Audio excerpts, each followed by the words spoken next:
முதலமைச்சர் அவர்களே, வில்லேஜில் எவ்வளோ கோயில் கரண்ட்டு பில்லு கட்ட முடியாத பைப் போட்டு சண்டை விட்டு சாடி விட்டு கட்டுறாங்க.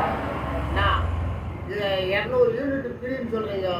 வீட்டுக்கு கோயிலுக்கு ஃப்ரீயாக பண்ணி விடுங்க. கிறிஸ்டின், முஸ்லீம், இந்து இந்த 3 கோயிலுக்கும் ஃப்ரீ சர்வீஸ் பண்ணி விடுங்க. தமிழ்நாட்டில் இருக்கிற அனைத்து ஆலயங்களுக்கும் ஃப்ரீயாக கரண்ட்டு கொடுக்குமாறு நான் கேட்டுக்கிறேன் ஐயா. அடுத்த முதலமைச்சராக நீங்கள் வரணும்னா அனுகிரகம் இருக்கணும். அனைத்து சாமிகளும் உங்களுக்கு ஆசீர்வாதம் பண்ணணும்.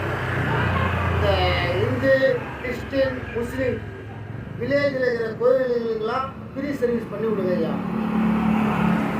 நாங்கள் ஓட்டு போட்டது, மக்கள் ஓட்டு போட்டது உங்களுக்கு அதுதான். 200 யூனிட் ஃப்ரீ சர்வீஸ் போட்டுக்கிறீங்க. இது கோயிலுங்க பாருங்கள், இந்த மாதிரி கோயிலுக்கெல்லாம் கட்ட முடியாத கிடைக்குது சர்வீஸ். கரண்ட் பில்லு கட்ட முடியாத